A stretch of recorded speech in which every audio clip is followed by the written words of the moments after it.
So welcome to the lecture on new models of care. I'm Catherine Cook, and many of you are familiar with me from teaching the medical evidence course with Dr. Doshi. I'm a faculty member in the Department of Pharmacy Practice and Science here at the University of Maryland School of Pharmacy. So there's some excitement with these newer models of care as they've created opportunities for pharmacists, opportunities that weren't here 10 years ago. And I've been fortunate to work in one of these newer models, specifically the Patient-Centered Medical Home, or PCMH, for several years. We'll talk more about that later on in the slides, but I have some experience working with that model that I'm going to share with you today. And then if anyone has any questions after the lecture or about this topic, feel free to email me. I've provided my email at the bottom of the first slide here. So for today's lecture, there are 7 learning objectives, and these objectives are important as the assessment questions will come from these objectives. So at the end of the lecture today, you should be able to report on current challenges within the U.S. healthcare system. Given patient scenarios, discern which patients may have greater benefit from new models of care. Explain how financing can impact the delivery of healthcare services. Describe accountable care organizations and the concept of shared savings. Describe the patient-centered medical home, or PCMH. List emerging roles for pharmacists in these new models of care, and then discuss challenges with implementing new models of care.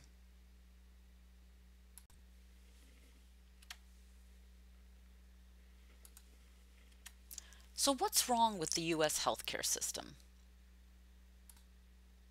There are so many headlines in the news these days: repeal and replace Obamacare, the ACA, Affordable Care Act, or ACA.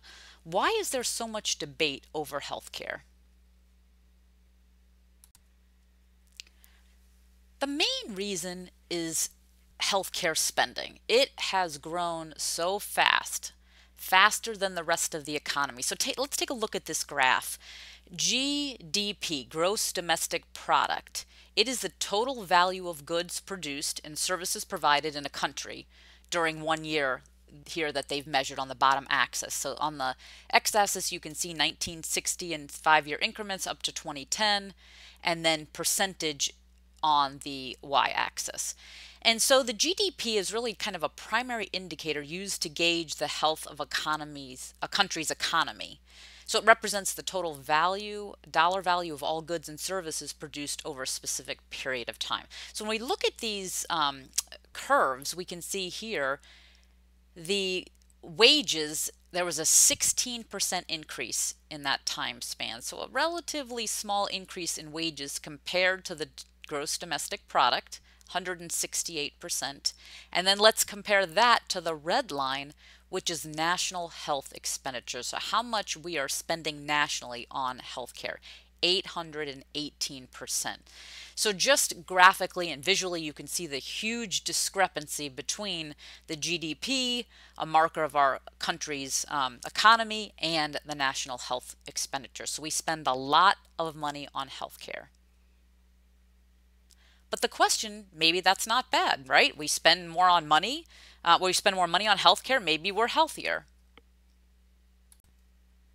So a couple ways to look at health.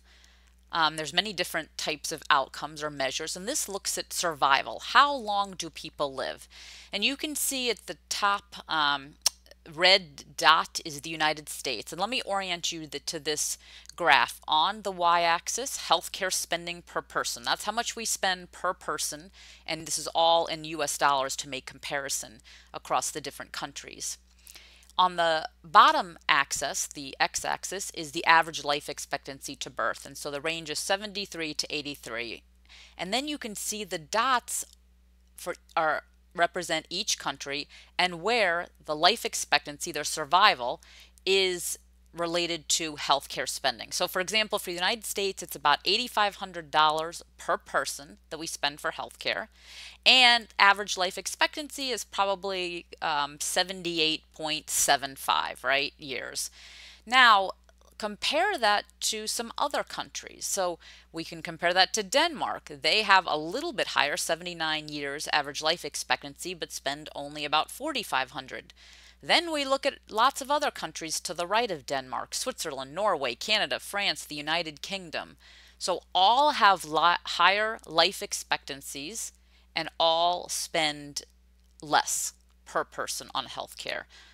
And you can include New Zealand, Korea, Israel. So all of these countries spend less on healthcare and have longer life expectancy. Why these gray lines in the center of the graph are averages. And so they're the OECD average. And the OECD average is the Organization for the Economic Cooperation and Development. And what it is, it's a group of 34 member countries. They discuss, they develop economic and social policy, and they're typically democratic countries that support free market economies. And so you can see where these averages are. And so if for the OECD average, if you spend to the right of that gray line, or right, if your dot is to the right of that gray line, you have a higher than average life expectancy for those countries. So that's a good thing. If you look at the horizontal gray line for the OECD average, that's the average amount of money spent on healthcare. So in terms of being below the average spend, New Zealand, Korea, and Israel come out on top. They have higher average life expectancies but spend the least amount of money. So these four quadrants kind of help you understand the perspective that Americans don't live longer than people in other countries that spend much less on healthcare.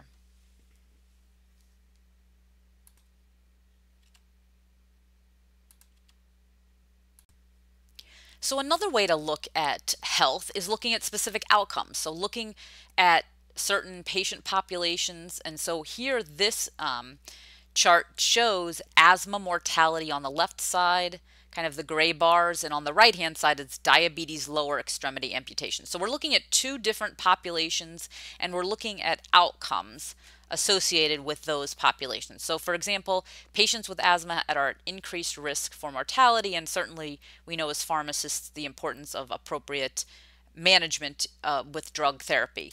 And so when you look at these countries here listed, you can look at the asthma mortality, and this is in ages 5 to 39, so that's in a young child to adolescent to adult population.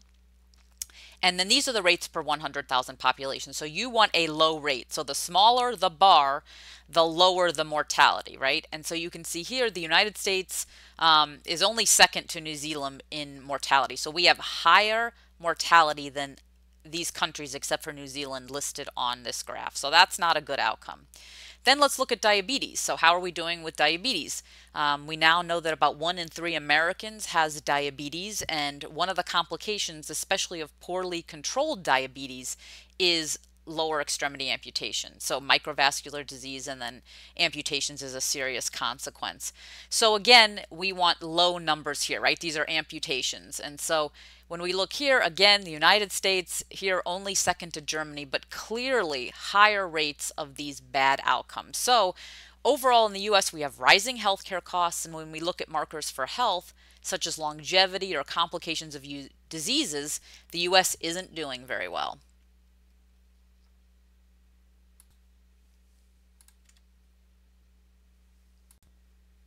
So we ask ourselves, why are costs high and outcomes are bad? What's going on? And this is kind of the premise for this lecture and why these new models of care have come about, is we understand what's wrong, but how do we fix it? So traditionally, payment has been fee for service.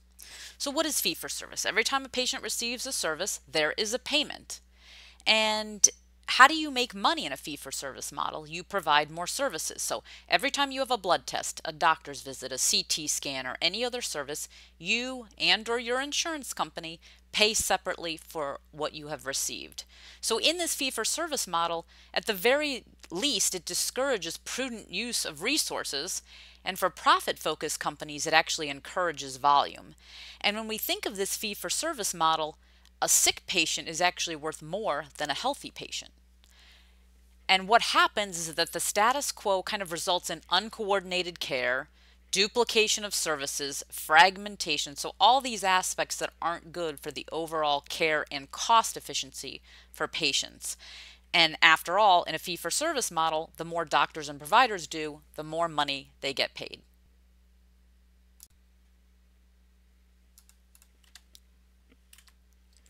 So now let's think about this in terms of a case example. So here's a patient. She's got diabetes, a 53-year-old woman, and think about what providers or what types of care that she would need. So she needs to probably go to her primary care provider. She may need to see an endocrinologist to help manage her diabetes because of the consequences or the concerns with the effect of poorly controlled or just the impact of having diabetes, your increased risk for certain complications. And so there's recommendations that go along with that. And so oftentimes people with diabetes have to see an ophthalmologist. They may also see a podiatrist. They may have to get laboratory or blood levels drawn, right, to get A1C, a common measure of diabetes. They may want to make sure they get the dentist. They might have to have preventive care because she's 53 years old. Maybe she needs a colonoscopy. She needs to go to the pharmacy to pick up her meds. She's got to interact with her insurance to deal with maybe which medications are covered and which aren't. And so you can see how complex the care of a person with just one disease. Now, what if we added depression to this patient? So would she have to also see a mental health care specialist, such as a psychiatrist? So I think the important thing to think here is that people with chronic conditions, care coordination is very challenging. And so we think about these newer models of care, and going back to one of the learning objectives was to discern which patients may have a greater benefit, right?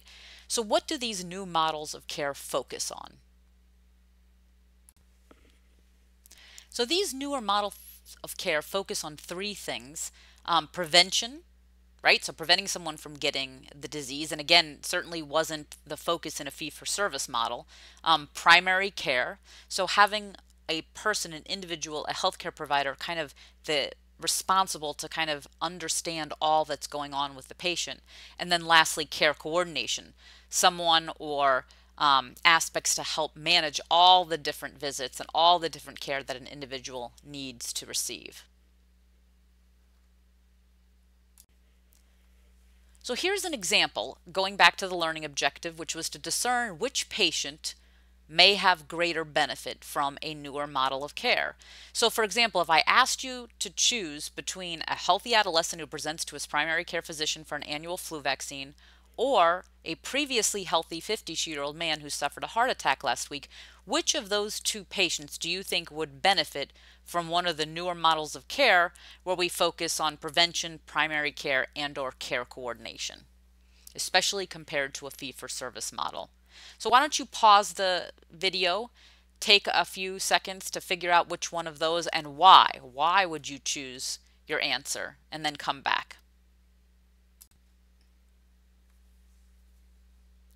So when we think about the answer to this question, my preference would be for B.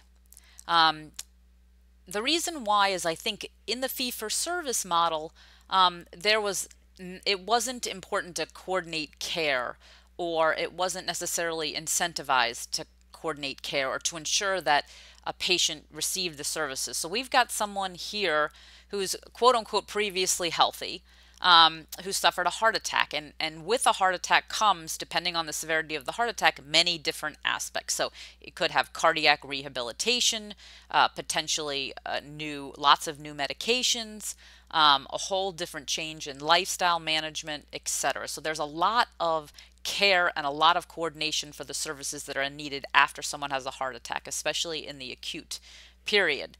Now compare that to a healthy adolescent who's coming to the primary care physician for an annual flu vaccine. So when you think about the services or care needed for a healthy adolescent, they're minimal. And so the old model where the fee-for-service, the patient got an annual flu vaccine and the patient's there coming in, that would make me less worried about kind of all the care that this patient needs to receive. So my answer would be B. So let's talk about the first of the two models that we're going to talk about, the PCMH, or Patient-Centered Medical Home, and the other model is the ACO, Accountable Care Organizations. First, PCMH.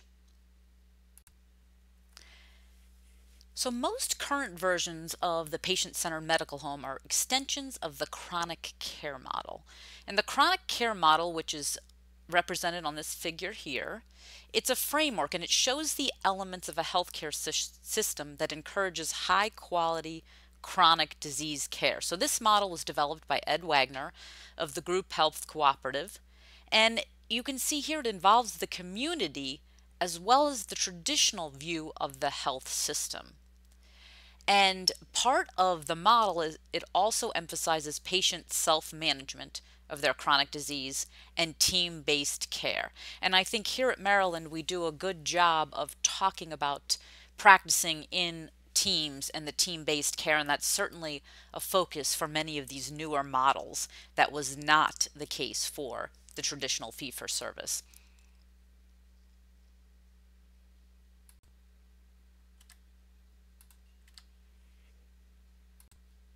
So here's the definition of patient-centered medical homes, and there's an emphasis on care coordination and communication, and many of these patient-centered medical homes, this model has actually demonstrated effectiveness in improving the quality and reducing the costs. There's a video that does a really nice job. It's in the patient perspective of describing PCMH. So pause this video and watch the YouTube video and then come back and we'll discuss a little more. So now that you have an understanding about the PCMH model, how common is it, right? It's a newer model, but it's somewhat important to understand perspective on its use in public and private insurance. So there's been a lot of growth in the number of organizations sponsoring PCMH programs. So it's somewhat difficult. The figures are growing so rapidly, they're difficult to have accurate. But just to get a general sense, about 41 state Medicaid programs, that was the end of 2012, were pursuing some kind of PCMH initiative. And CMS, Centers for Medicaid and Medicare Services, federal agencies, AHRQ, Agency for Healthcare Research and Quality, and the VA, Veterans Administration, and HRSA, Health Resources and Services Administration, have also been exploring demonstration programs that include aspects of PCMH. So CMS specifically sponsored the State Innovation Models Initiative, known as SIM, and this provides financial, so money, and technical support to states to develop and test payment and delivery system models that improve health performance. And many of these models that they're testing include the PCMH. So very important. We will see more additional information about the PCMH in years to come, but certainly the early information in the literature is supportive that this model improves care and also reduces cost at the same time. And so there's a lot of support for this type of model. Now, we just kind of talked a little bit about what happens in the public sector, but what about the private sector? And where I spent my time in the PCMH program was actually in private sector. And there's over 100 private sector healthcare organizations that are implementing PCMH programs. If you go onto the website of the Patient-Centered Primary Care Collaborative, PCPCC, Patient-Centered Primary Care Collaborative. If anybody's interested in that, feel free to email me and I can provide you the link. But that website contains a list of all the PCMH programs, public or private, that are currently in existence today. So it's kind of nice to get a perspective, and certainly looking for opportunities for jobs and for pharmacist expansion, that's a nice list to go to if you're looking for future opportunities.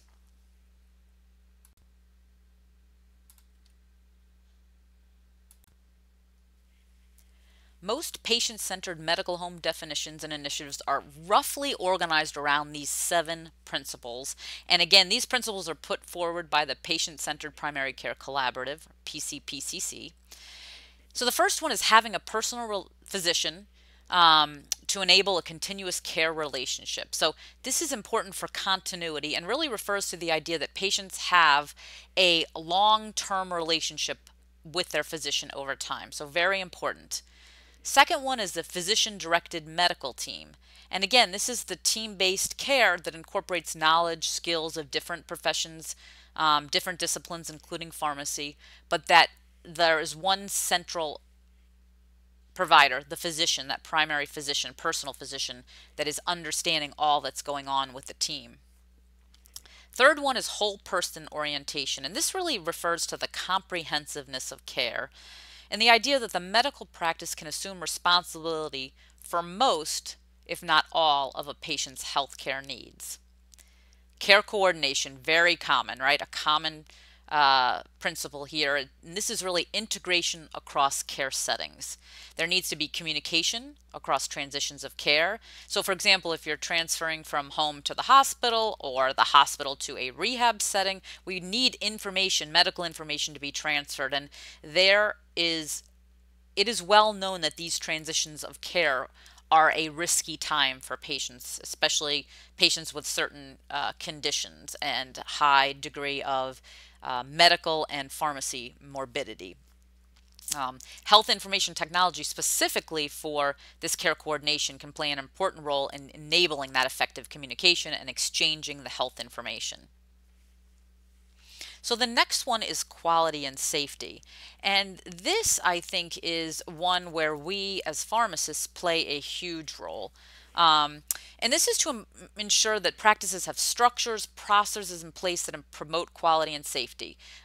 We talk about information technology, we talk about safe medication use, we talk about important communication aspects, electronic health records, e-prescribing, clinical decision support.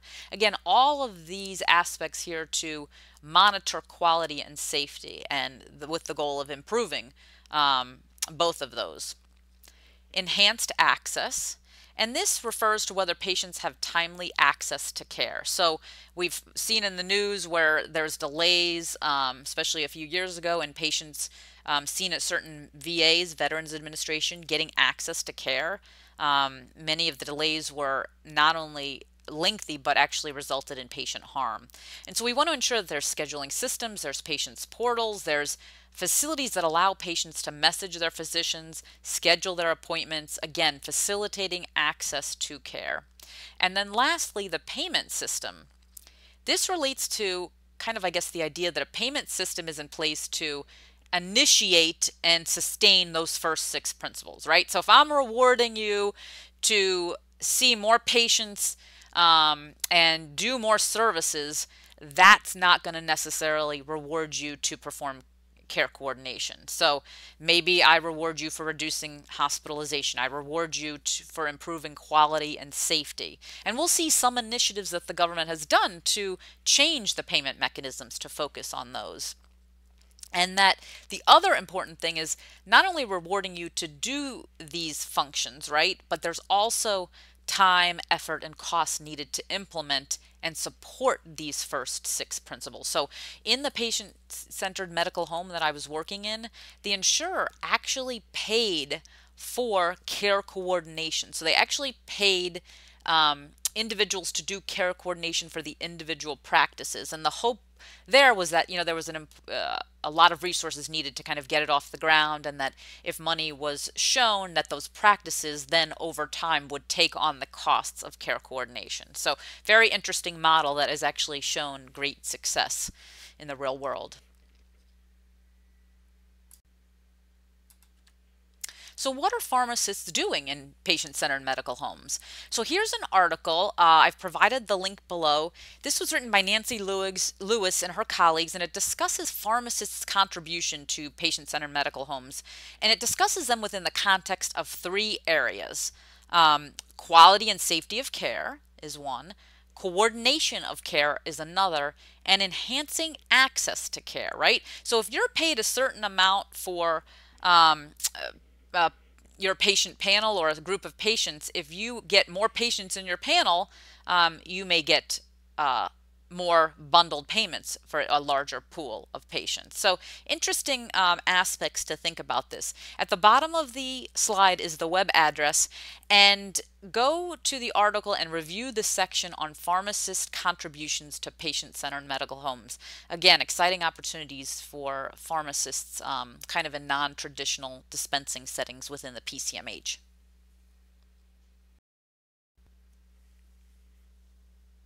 So next, let's talk about the ACO model, or Accountable Care Organization.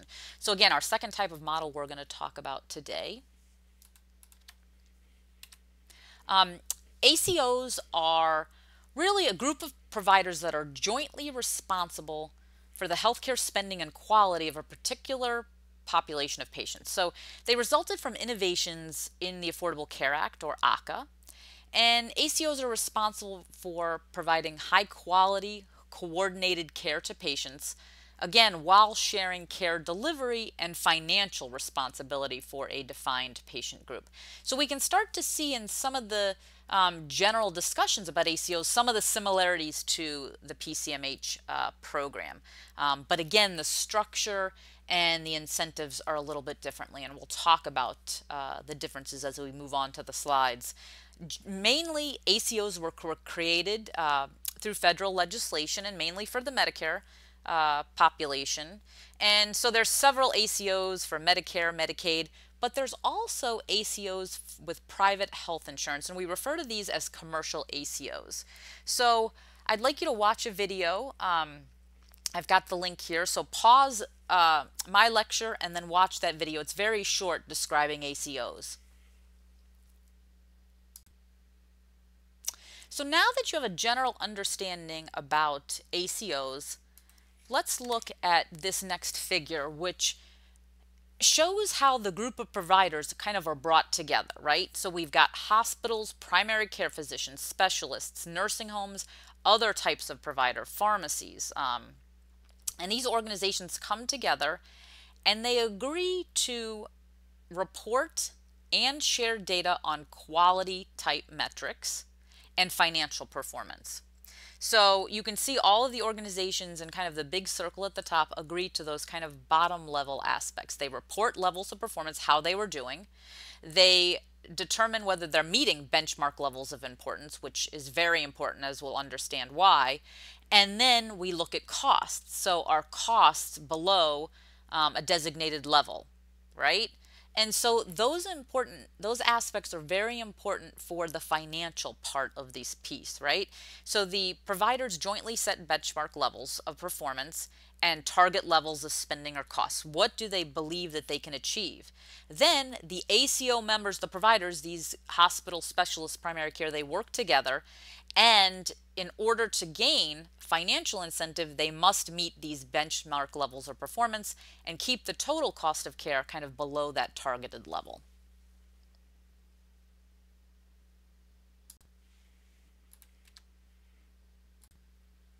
So here are 6 key features of accountable care organizations. And so ACOs are mainly led by groups of doctors, hospitals in a particular community.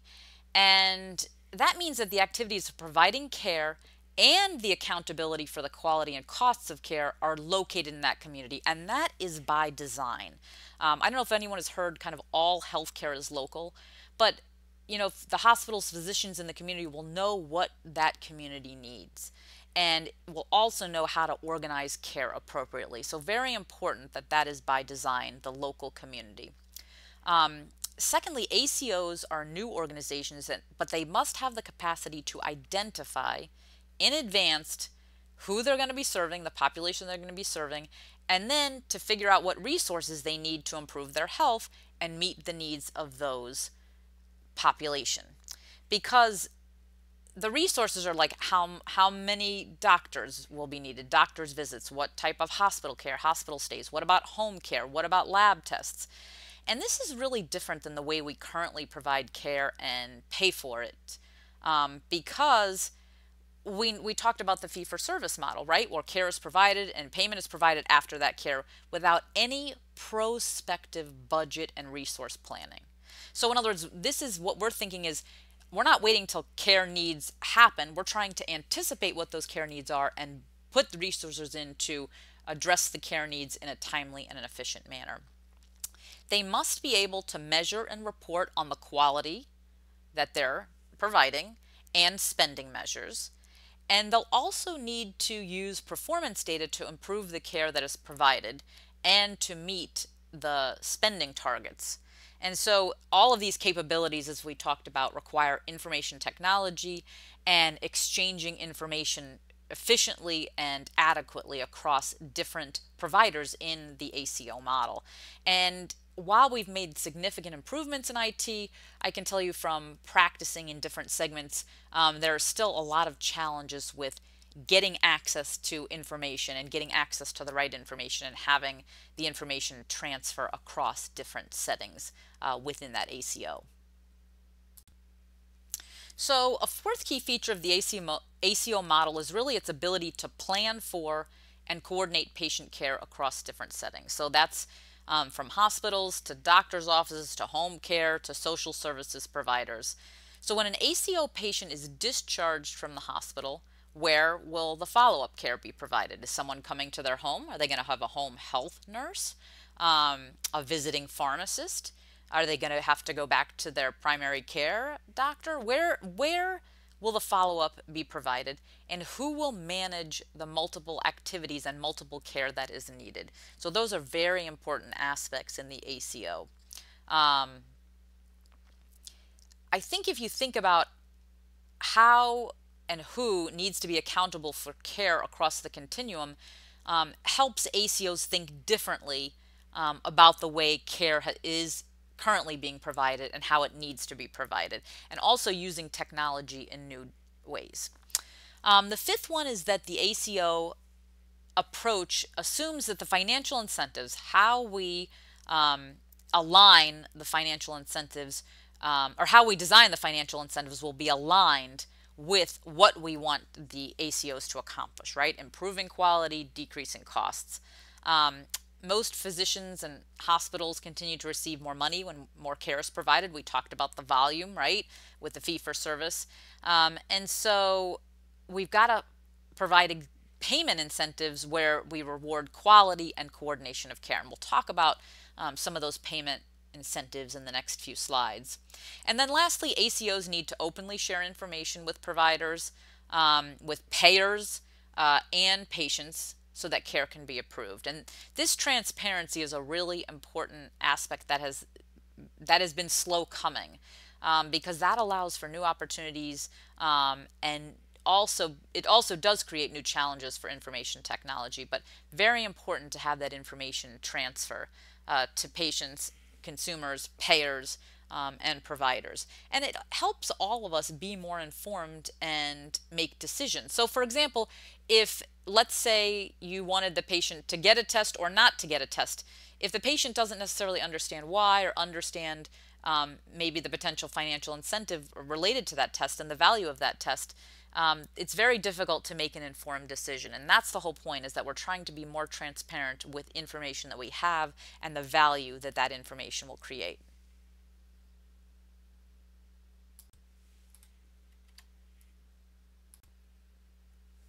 So here's just a very simple, I guess, diagram or figure of kind of what ACOs need to do and then what happens, right? So they need to coordinate patient care. They need to perform well on those quality metrics, right?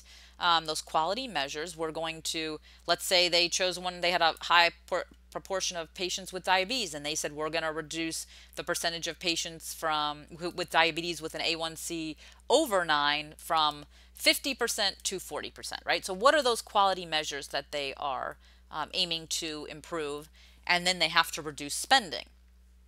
And so when they do all three of those, then they share in the cost savings, right? So in the old days, right, or in the fee-for-service model, basically you provided a service, I paid you for that service, right? You paid another service, I paid you again for that service. Here, what's going on is if you're reducing the overall, reducing the overall level of costs, but still providing appropriate quality care, there's a savings to the payer, right? The insurer. And for public, it could be Medicare. For private, it could be Blue Cross Blue Shield. And so when we achieve those reduced spendings, the insurer shares those savings with the accountable care organization. So let's talk about some shared savings models.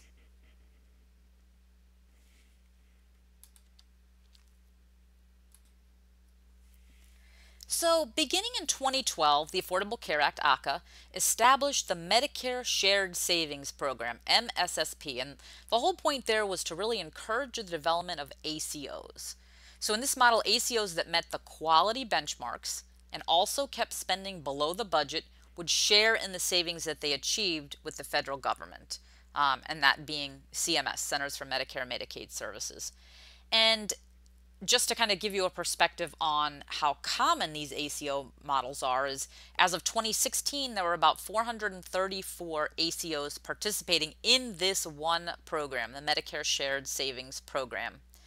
And there's additional programs, the Medicare Pioneer ACO and the Next Generation ACO model. So depending, this was new, right? Many providers were practicing in the fee-for-service model, and so kind of this came out, and this is kind of a culture shock, right, for the way that care has been provided. And so they're kind of programs, kind of stepwise programs to think about, because as the sophistication of the ACO model, right, so as the ACO model gained more experience or was more sophisticated in how well they achieved the quality benchmarks and the reduced spending, they could kind of advance to these different models, right? So the Medicare Pioneer ACO model, and this allows the ACOs to prospectively set benchmarks and for patients to choose to be in an ACO in advance.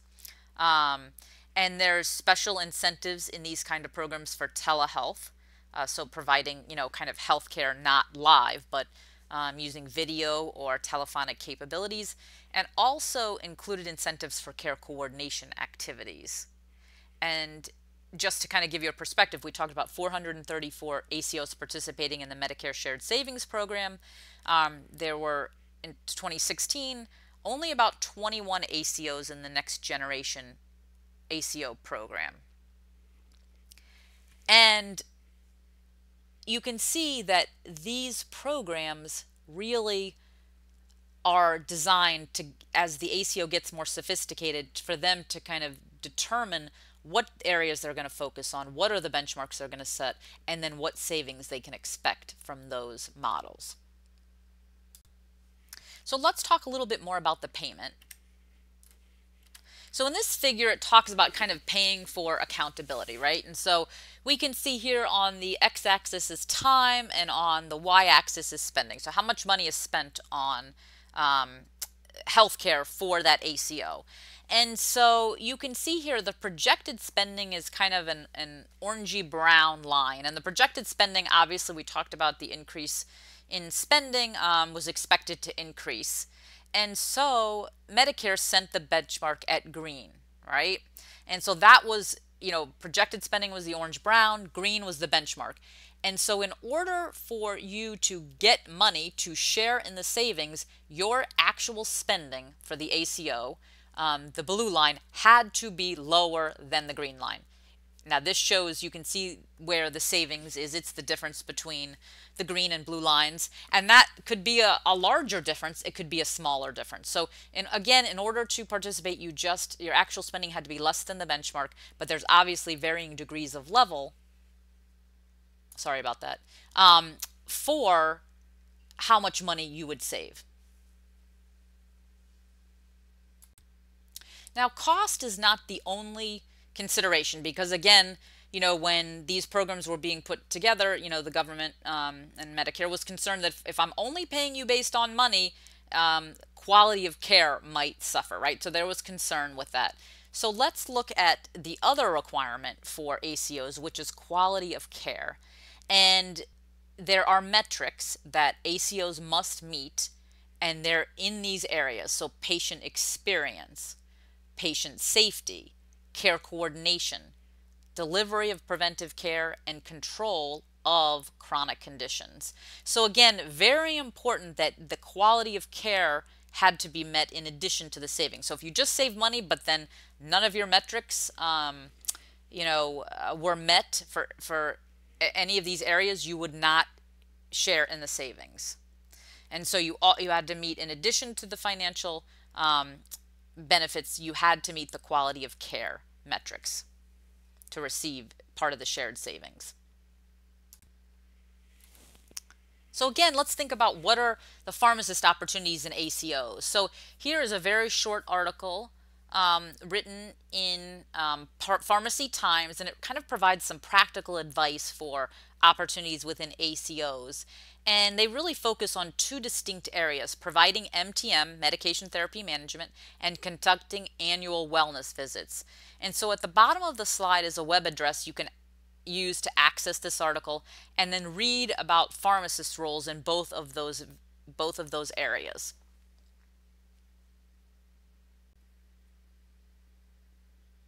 So in summary, I wanted to kind of talk about these payment models kind of in a comparative fashion, right? So when we think about the two models that we focused today, we really contrast them with fee for service. So let's look at this next slide, which talks about kind of payment model features of FFS, fee for service, ACO, accountable care organizations, and then lastly, integrated care models. And I think, folks are going to say, well, where's the PCMH? So I think the way to think about PCMH is a medical home, and ACOs are kind of thinking about them as medical neighborhoods made up of many medical homes, right? So I feel as if, we're kind of, when we look at payment models, the ACO's ability to coordinate care over a larger network of providers and services is greater, right? So consider that the medical neighborhood. And so that's why we're kind of going to talk about these three in this slide. So we are trying to move from fee-for-service again to the integrated care model. Why? If you look at the bottom part of the slide, we talk about the accountability for quality. How and what care is being provided and what outcomes are being achieved by the care that's being provided, right? So the quality. And then we look at the cost. So when we look at fee-for-service, there is little to no accountability for either the quality or the cost of care. And we've talked about different issues throughout this lecture about that. We pay individual providers a fixed amount. So you're going to see your provider, an annual physical exam, a level 3 for an established patient, $120, right? And so every time they see a patient that meets that characteristics, they're getting $120.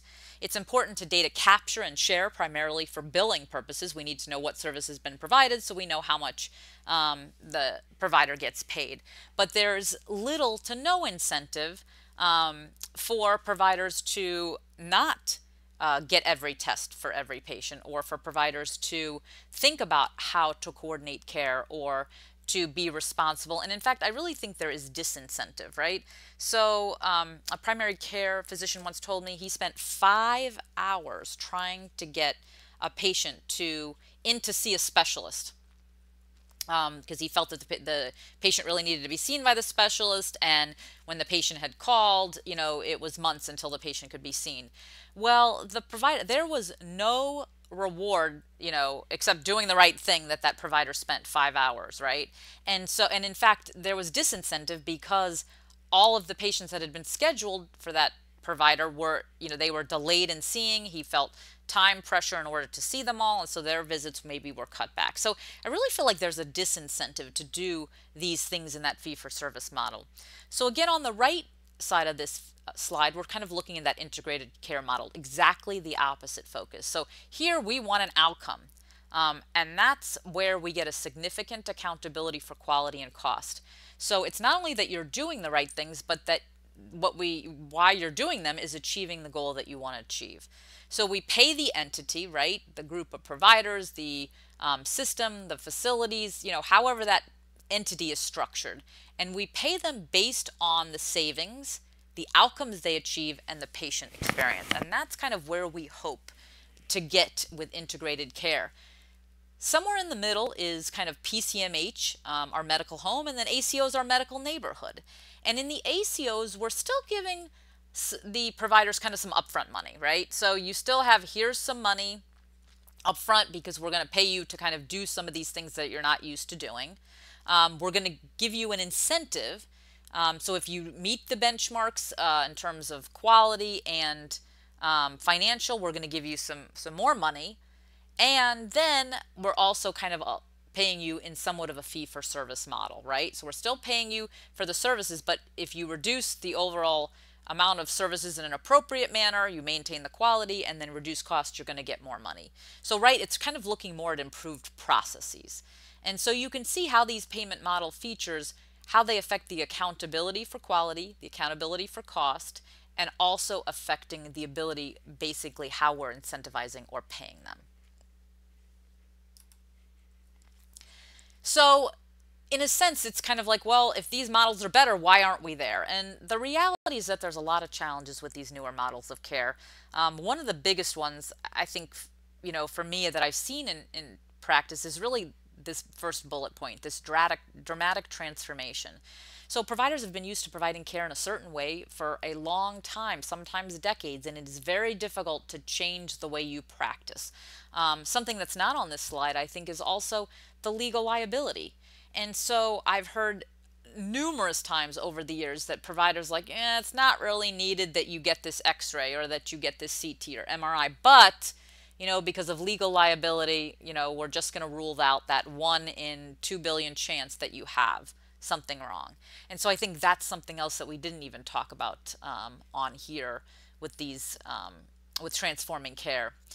Focus on team-based care. Again, the older models weren't incentivized to have other providers handle certain aspects. And so we know now, and we certainly teach in the pharmacy curriculum, the importance about team-based care and really coordinating, and that kind of goes to this last bullet, actually, is the information technology, right? So if we're all providing care as a team, we need to all have access to that information as well. And in terms of kind of moving to these models where outcomes is the focus, the third bullet talks about patient engagement. So if you're responsible and you're getting paid for patient outcomes, if a patient doesn't take the medication that you intended the patient to take, then the outcomes may not be achieved. And so if you're responsible for those outcomes, you need to think about ways that patients can be engaged and active in their own healthcare. Because if they're not active in their own healthcare, it's often difficult to achieve the intended outcomes. And we talked a little bit about information technology on the team-based care and in sharing information, but there's also more information technology needs, and that's sharing that with the patient and the payers. So it's a lot more transparency with information and information sharing. And so these are really the big challenges, I think, facing the implementation of these newer models of care. So I'd like to summarize, kind of going back to our learning objectives. So in the United States, we pay more. We pay more money for lower quality healthcare. We understand how important coordination of care is, especially for specific patient populations. We've also discussed how you finance, how you pay for healthcare affects the way that it's going to be delivered. We spent time talking about 2 newer models of care, ACOs and PCMH, right? And we talked to the specific characteristics of these models, as well as the opportunities for pharmacists in the 2 articles, one on ACOs and one on PCMH, pharmacist roles. And then lastly, the importance of information technology and transforming traditional practice. So with this, it concludes this lecture. If anybody has any questions, I've got my email on the first slide, and feel free to email me. Thank you.